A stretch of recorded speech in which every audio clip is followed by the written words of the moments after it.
Okay, so James Gray? James Gray not here. Okay. Eugene Physic? Somebody's coming. Somebody's coming. Okay. Are you James? I'm James. Okay.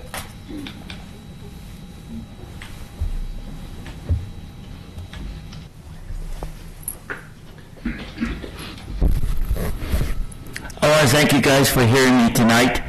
I'm James Gray. I live at 77 South Temescal Street, Corona, California, corner of Linda Mobile Home Park. And I want to talk about some of the problems that I'm having at the park is, see, I'm on very low income. I only get $876 a month Social Security, 176 food stamps, and Medi-Cal. And he is raising our stuff up. He is just raising everything up that he can take. He hasn't made rent yet, but he's gouging on everything he can. And right now I don't even have enough money to pay some of my bills because he keeps gouging everything. And also, my main problem is 6 years ago, I got a grant from the city of Corona and had my home rehabbed, and so they hold my deed. The city of Corona holds the deed on it.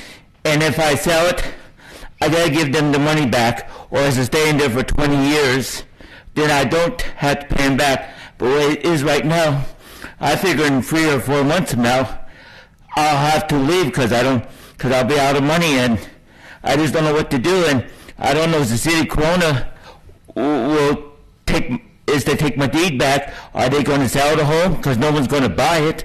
Because if he raises it up to $1,300 a month, like he wants to do it, no one's going to pay $40,000 for a mobile home, and then an extra $1,300 a month on top of that and all the other bills.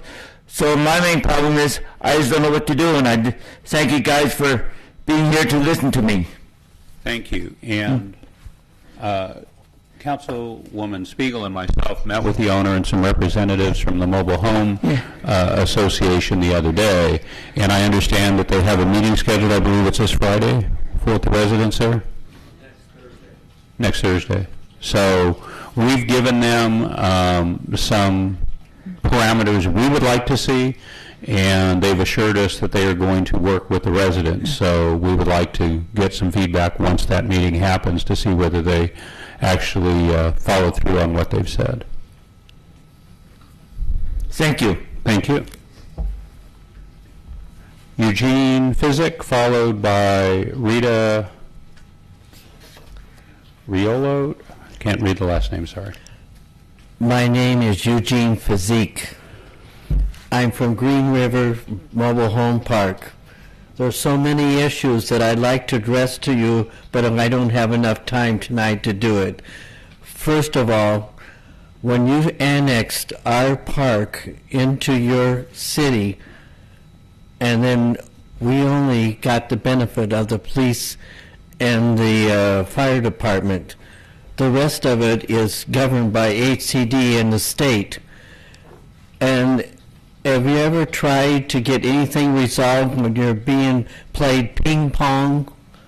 It's a ping pong table between Corona and HCD realization in our park, because we want you to recognize us as part of the city, as well as my space rent goes up to $1,072 in February, and it's $1,034 right now.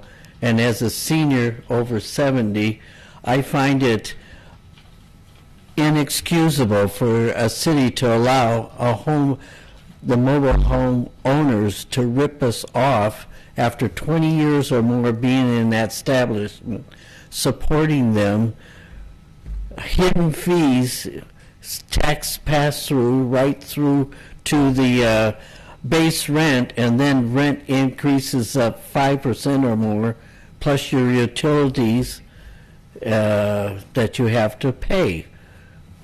And where is all this going? Where's our future going to go? To the young people? You ask the young person that's maybe 8, 10 years old, what would you do if you had somebody senior You know what my answer was from some young people? I'm going to put you in a boat and send you out to sea without food or water.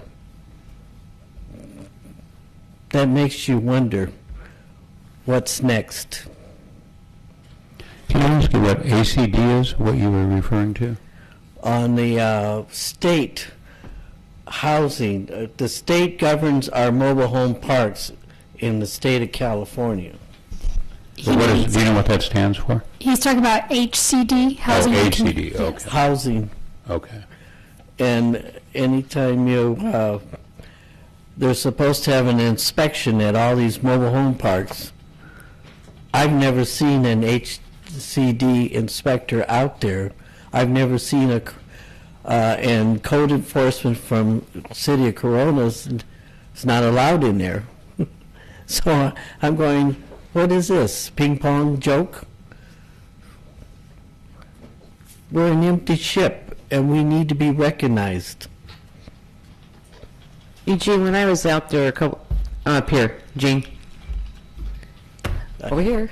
Oh, there you are. When I've been out there a couple times when you've invited me out there, and when we've talked, part of the problem is on some of those things that you're talking about addressing for code violations. Remember we went through when you had people from the state explaining what needs to happen, and if you're not doing the process, then they can't continue to take care of it. You know, it's the taking the pictures and filing the claims. As much as I hate to say it, that's what the process is you have to file it, you have to do the reports, you have to submit the pictures like they told you. We do have the pictures. And you filed everything, and they've not done anything. And we've got some of the resolutions to some of those problems, although that person that was in charge at that time that you were there in the mobile home park management, she's no longer there. So No, I think this should be done at Councilman. We're going to have to get together and see what the next step is going to be because any help we could get, we're more than happy to get well, let us revisit it. I know I've been out there. Let me see what we can put together as far as we can go, which I know is not very far, but to see what resources to the state that we can get. Yes, because I really hate to see people who've lived there 20 years, 30 years being forced out of their homes because they can't pay the next rent increase. But thank you for your Thank you. advice.